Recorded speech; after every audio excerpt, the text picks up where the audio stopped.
Breaking news చూస్తున్నాం. మంచిర్యాల జిల్లాలో దారుణం జరిగింది. ఒక యువకుడి వేధింపులు తట్టుకోలేక యువతి ఆత్మహత్య చేసుకుంది. ప్రధానంగా గత కొన్ని రోజుల నుంచి మాధవైనటువంటి ఒక యువతిని అదే గ్రామానికి చెందినటువంటి ఒక యువకుడు పెళ్లి చేసుకోవాలంటూ వేధించడంతో ఆ యువతి ఆ వేధింపులు తట్టుకోలేక ఆత్మహత్య చేసుకున్నట్టు తెలుస్తోంది. రైట్ నౌ ఈ సంఘటనకు సంబంధించిన పూర్తి డీటెయిల్స్ తెలుసుకుందాం. ప్రస్తుతం ఇది మంచిర్యాల జిల్లాలో కొంత చర్చనీయాంశంగా మారింది. సో మాధవి మెడకు ప్రేమ ఉరిగా మారిందా అనేటువంటి ఒక చర్చ, ఆ కోణం కూడా ప్రధానంగా డిస్కషన్లో అవుతాయి. రైట్ నౌ మరింత సమాచారం అందించడానికి మా ప్రతినిధి రవినాయక్ ఫోన్ లైన్లో అందుబాటులో ఉన్నారు. సో రవినాయక్, అసలు ఏం జరిగింది, ప్రస్తుత పరిస్థితి ఏంటి?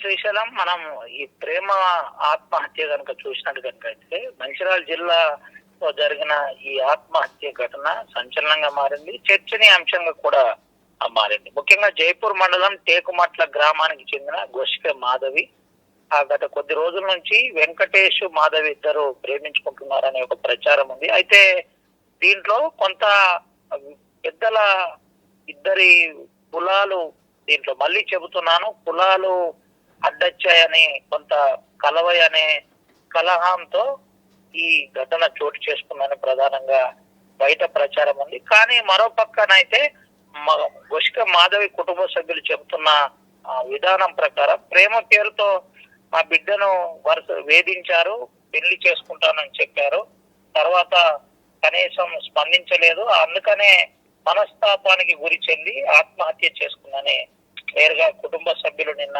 హాస్పిటల్ వద్ద నిరసన వ్యక్తం చేశారు. హాస్పిటల్ రోడ్డు ఏదైతే ఐబీ చౌరస్తా ఉందో ఆడ ఆ ధర్నా కూడా చేసిన పరిస్థితి. వెంటనే వెంకటేష్ ను అరెస్ట్ చేయాలని చెప్పారు. అయితే వెంకటేష్ సింగరేణి ఉద్యోగిగా పనిచేస్తున్నాడు. సింగరేణి ఉద్యోగిగా పనిచేస్తున్న వెంకటేష్ గత కొద్ది రోజుల నుంచి మాధవికి వెంకటేష్ ఇద్దరి మధ్య పరిచయం ఏర్పడింది. అదే గ్రామానికి చెందిన వాళ్ళు కాబట్టి కొంత ఒక అండర్స్టాండింగ్ వచ్చారనే ప్రచారం కూడా ప్రజల్లో కొనసాగుతుంది. అయితే దీనికి మనం ఎస్హెచ్ఓతో మాట్లాడిన విధానం ప్రకారం, జైపూర్ ఎస్హెచ్ చెప్పిన ఆ విధానం ప్రకారం మనం చూసినట్టు కనుకైతే ఆర్టీవీ సంప్రదించింది. పూర్తి సమాచారం తెలుసుకునే ప్రయత్నం చేయగా ఇరువురు ప్రేమించుకున్న తరుణంలోనే కులాలు వేరే కావడంతో ఆ ప్రేమ కాస్త పెళ్లి దాకా రాలేకపోయింది. అందుకనే మాధవి ఆత్మహత్య చేసుకుంది కావచ్చు అనే ఒక ప్రచారం కొనసాగుతుంది. దీనిపై ఇంకా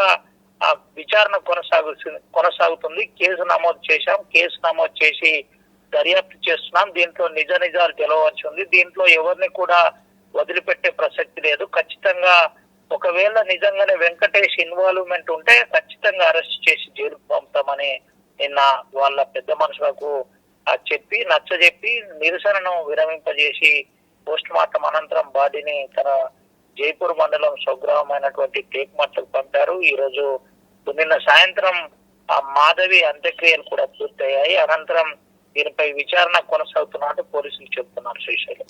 right, thank you Ravinayak, thanks for update. ఇది మొత్తం మీద రెండు వర్షన్లు అయితే వినిపిస్తూ ఉన్నాయి. ఓవైపు ఏమో ఇటు పోలీసుల విచారణ భాగంగా కొంత ఒక వర్షన్ వినిపిస్తూ ఉంటే, ఇక బాధిత అమ్మాయి వాళ్ళ పేరెంట్స్ నుంచి మరొక వర్షన్ వినిపిస్తున్నటువంటి పరిస్థితి మనకు అనిపిస్తుంది. ఇక వాళ్ళు ప్రేమించుకున్నటువంటి నేపథ్యంలోనే వారి కులాలు అడ్డొచ్చాయనేటువంటి ఒక వర్షన్ వినిపిస్తూ ఉంటే, లేదు ఆ అమ్మాయిని అబ్బాయి పెళ్లి చేసుకోవాలంటూ వేధించడం కారణంగానే అమ్మాయి ఆత్మహత్య చేసుకుందనే ఒక వర్షన్ కూడా, రెండు వర్షన్లు అక్కడ వినిపిస్తున్నట్టుగా తెలుస్తుంది. బట్ ఏదేమైనప్పటికీ తనను పెళ్లి చేసుకోవాలని ఓ యువకుడు వేధిస్తుండటంతోనే తట్టుకోలేక ఆ యువతి ఆత్మహత్య చేసుకుందనే చర్చ అయితే జరుగుతోంది. సో ఈ ఘటన మంచిర్యాల జిల్లా జైపూర్ మండలంలోని టేకుమట్ల గ్రామంలో సోమవారం వెలుగు చూసింది. పోలీసులు యువతి కుటుంబ సభ్యులు తెలిపిన వివరాల ప్రకారం గ్రామానికి చెందిన గోషిక బాలేష్ రాజేశ్వరి దంపతులకు నలుగురు కూతుళ్ళు, కుమారుడు. చిన్న కూతురైన మాధవి బీఫార్మసీ పూర్తి చేసింది. అదే గ్రామానికి చెందిన సింగరేణి కార్మికుడు గోనె వెంకటేష్ తనను పెళ్లి చేసుకోవాలని 2 ఏళ్లుగా మాధవిని వేధిస్తున్నాడు. అయితే వెంకటేష్కు అతడి తల్లి శంకరమ్మ, అక్క శైలజ సైతం అండగా నిలిచారు. ఇరు కుటుంబాలు కులాలు వేరు కావడంతో మాధవి తల్లిదండ్రులు ఒప్పుకోలేదు. ఇదే విషయంపై పెద్ద మనుషులు సమక్షంలో పంచాయతీ పెట్టిన వెంకటేష్ వినకుండా మాధవి వెంట పడుతూనే ఉన్నాడు. ఇక పెళ్లికి ఒప్పుకోకపోతే తన పేరు రాసి చనిపోతానని బెదిరించాడు. అయితే వేధింపులు తట్టుకోలేక మాధవి తన ఆత్మహత్యకు వెంకటేష్ కారణమని సూసైడ్ నోట్ రాసి ఆదివారం రాత్రి ఉరివేసుకుంది. తమ కూతురు ఆత్మహత్యకు కారణమైన వారిపై చర్యలు తీసుకోవాలంటూ డిమాండ్ చేస్తూ మాధవి కుటుంబీకులు మంచిర్యాల ఐబీ ప్రాంతంలో ధర్నా చేసినటువంటి పరిస్థితి మనకు నిన్న కనిపించింది. ఇక విషయం తెలుసుకున్న పోలీసులు ఘటనా స్థలానికి చేరుకొని నచ్చజెప్పడంతో ఆందోళన విరమించారు. మృతురాలు తల్లి ఫిర్యాదుతో కేసు నమోదు చేసి పోలీసులు ఇక దర్యాప్తు మొదలుపెట్టినట్టుగా తెలుస్తోంది.